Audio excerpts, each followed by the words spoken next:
Hey, what's up everybody? Video 44 coming at you with another video. Alright, so it's looking likely that D'Angelo Russell may opt in. This is what I'm hearing. Although I don't think anybody actually knows, but it looks like the market's kind of dry for him. Meanwhile, Toronto is picking up $23 million option on Bruce Brown. I don't think Bruce Brown is worth $23 million. But when you look at what other people are making right now, guys that are only marginally better than him are making like twice that a year.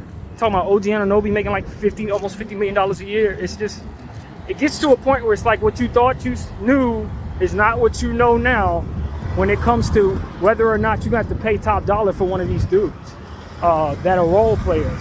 So I don't know what the market's looking like for the Lakers right now because of how priced up dudes are. By the way, that Reggie Jackson trade, yeah, Charlotte wasn't sending out any unprotected seconds.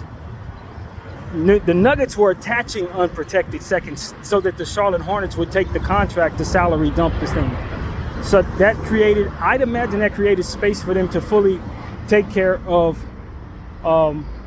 Murray. That's what I'm guessing. But this tax apron crap makes it so that you're very, very likely going to do a lot more maneuvering to try to stay underneath that apron. So to me, it just gets in the way of team building because you're trying so hard to stay underneath these stupid ass aprons that you find yourself foregoing opportunities to make decisions for your team that allows you to actually build a team properly. So a lot of teams are going to be incomplete, overplaying for players so they can keep them on contract for more than a certain amount of time, underutilizing certain talents to try to fit the price tag they'd rather pay them, and just a bunch of other stuff that doesn't allow for what the object of the game is to truly be accomplished. So it's like they were trying so hard to, and I know this is gonna sound strange, but trying so hard to stranglehold teams that want to build super teams and teams that already have super teams, try to force them into undoing that so much that they forgot that the whole point is to provide product worth watching. So it's like, yo, the object of your game is not to stranglehold the owners that you are jealous of. The object of the game is to make a competitive league that is fun to watch. And I'm telling you, that's exactly what it seems like to me. They don't want the Lakers and teams like with the big money guys like the Suns and Golden State to keep on having these opportunities at big championship glory. They don't want these teams to succeed. But in that same breath, they're making it so that it's hard for even regular teams who don't have big markets to make good decisions. You know, because they're in that same arena with them. So it's like, I just want this collective bargaining agreement to go away. I don't like it. I'm glad they only signed up for 2.5 years or whatever it is. They can opt out in the third year. And as a fan, I really hope they opt out of that damn thing. It's not good, man. It's just not good. It's too restrictive, as I was saying earlier in another video. So I'm putting that in this one as well. I think it's far too restrictive. You can't even build a decent basketball team. And with the inflating numbers that guys are getting, it makes it even harder to move existing contracts or make decisions that make sense for the existing contracts you have. So now a contract like Jeremy Grant's looks great, as they predicted it would. And we're starting to see it. What is he making, like 30-something million a year? Suddenly that ain't so bad when you see OG getting 44 or whatever the hell. Like, it's just, I don't know, man. Maybe the science makes it make sense. But from where I'm sitting, it just makes it more difficult in the meantime while we're watching everything inflate to really make good decisions.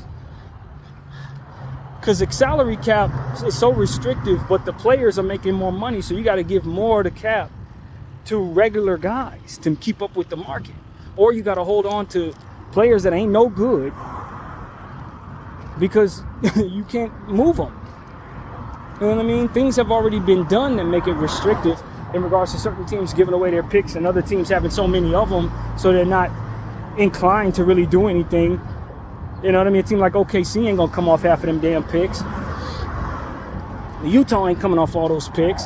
So it's restrictive in a sense that it's hard to build when you make it so that we can't trade with certain teams that even would agree with one another. So it's like, nah, you are allowing your NBA to kind of weasel its way into being only a few good teams any damn way.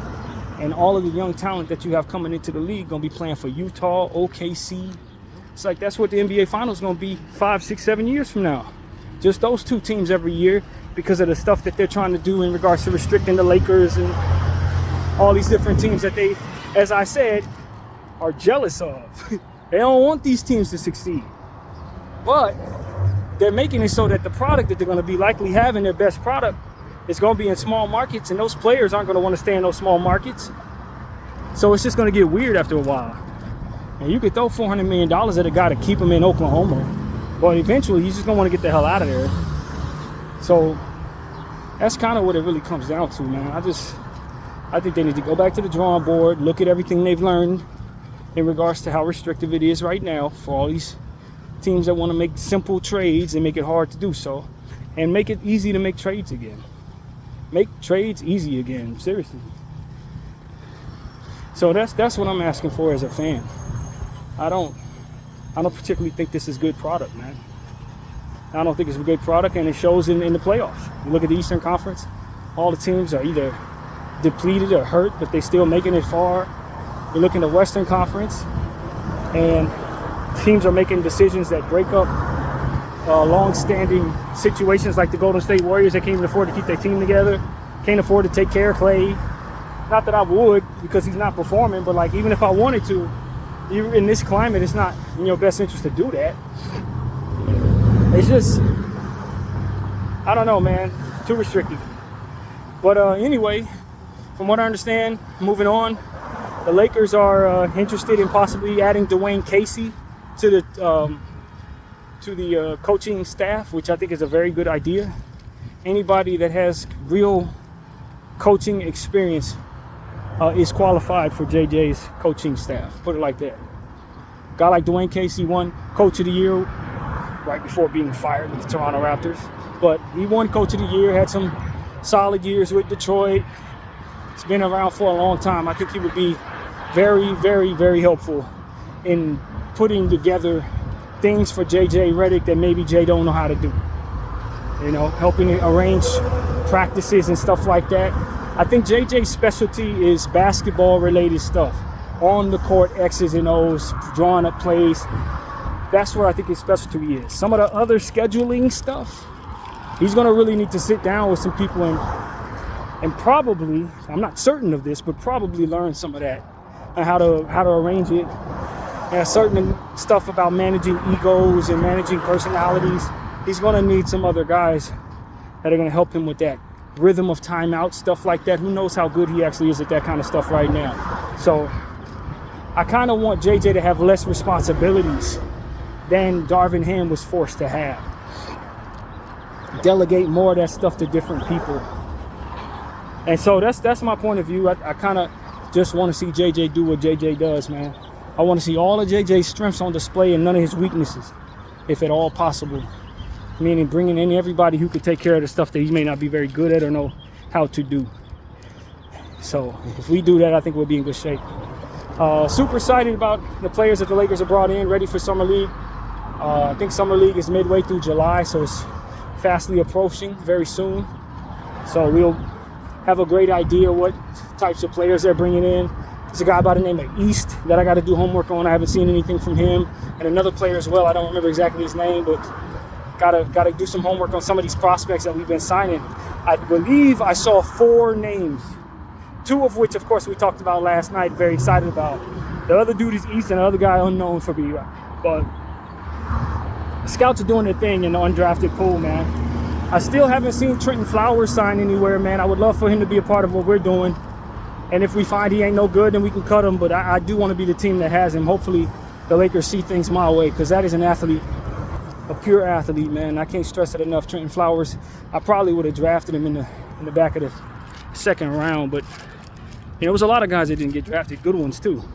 So I'm looking forward to Summer League. This is a good class of role players, hopefuls. Somebody's going to emerge as a standout. Maybe it's one of the guys at the top of the draft, but I wouldn't be surprised if it's not. I would not be surprised if it's not a guy that ends up winning Rookie of the Year that's really at the top of that draft.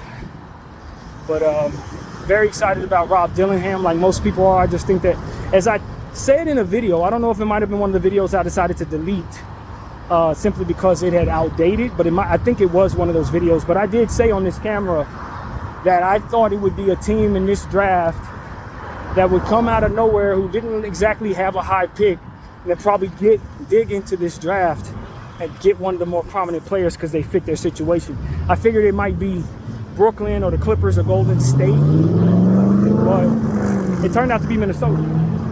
And I really like what Minnesota did, bringing in not only Dillingham, but Shannon Jr., two players that I think can help them right away, two players that's going to fit their future. So seeing their summer league team is definitely something that's a priority for me.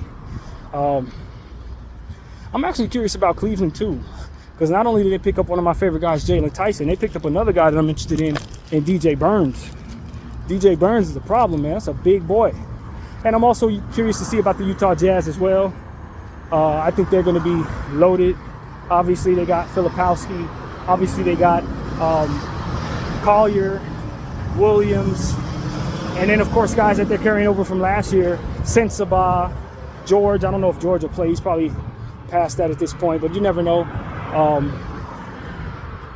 Taylor Hendricks.